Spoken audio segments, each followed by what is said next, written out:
আসসালামু আলাইকুম রহমতুল্লাহ। প্রিয় দর্শক, আজকে দেখাবো চরমনার ইসা সৈয়দ মাওলানা ইসাক রহমতুল্লাহ এবং হযরত মাওলানা সৈয়দ ফজলুল করিম রহমতুল্লাহ কবরস্থান। অনেকে বলে যে চরমনাইতে শিরক বেদাত অথবা কবর সেজদা করে, এরকম কোনো অপশন নেই। এই যে দেখতেছেন কবরস্থান, এই যে এই জায়গায় দাঁড়াইয়া তারপরে এরকম পশ্চিমে মসজিদে ফিরে তারপর দোয়া করে। দেখা যায় সেজদা দেবে, এরকম কোনো জায়গা নাই বা অপশন নাই। এই যে পুরো এই সামনে জায়গায় দাঁড়ায় তারপর পশ্চিমে ফিরে দোয়া করে।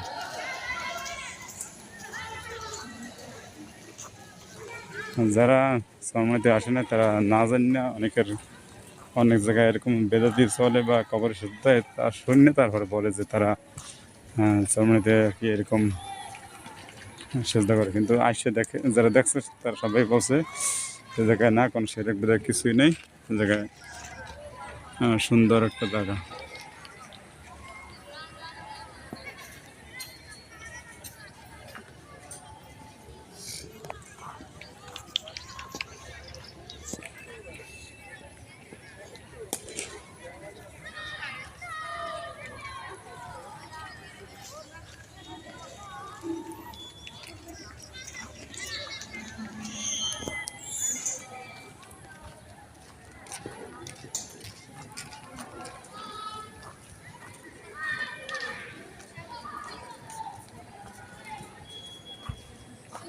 এই হচ্ছে কবরস্থান, আর এই সামনে এই হচ্ছে মসজিদ, আর এই হচ্ছে পশ্চিম দিক। এই যে মসজিদ, হ্যাঁ, এই পশ্চিম দিকে ফিরে তারপর দোয়া করে সবসময়। মসজিদের দিকে ফিরে, পশ্চিমে ফিরে।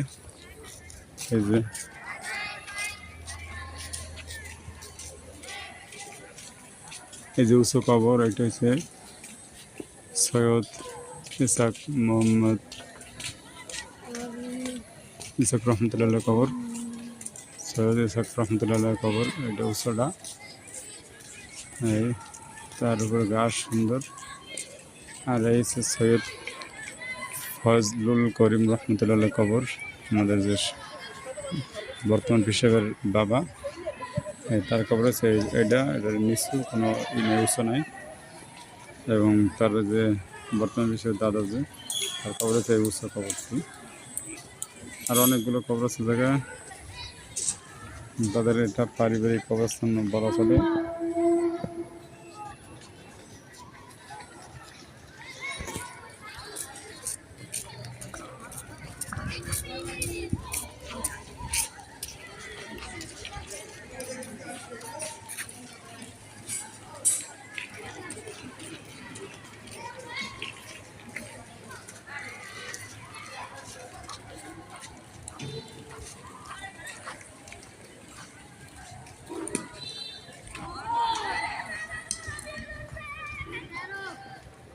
এই কবরস্থানের পাশেই আছে যে সৌদি আরবের খেজুর গাছ। সৌদি আরবের খেজুর গাছ, এই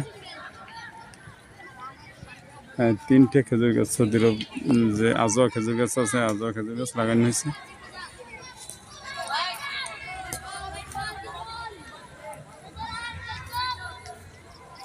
যেটা অনেকগুলো গাছের চারা নিচ দেওয়া হয়েছে।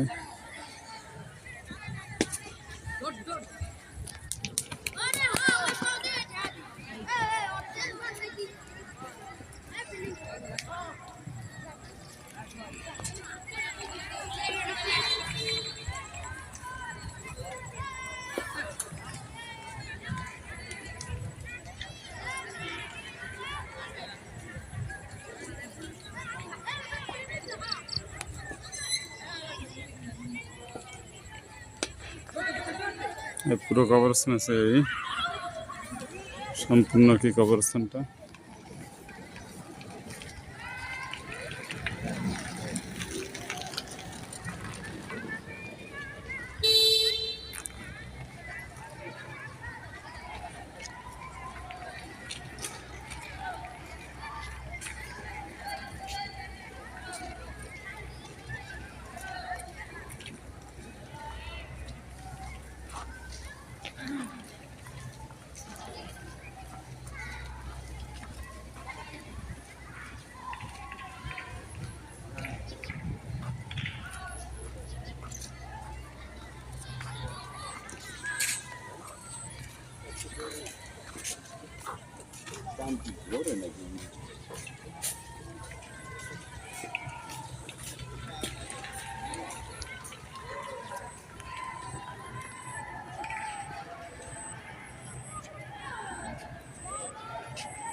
ওই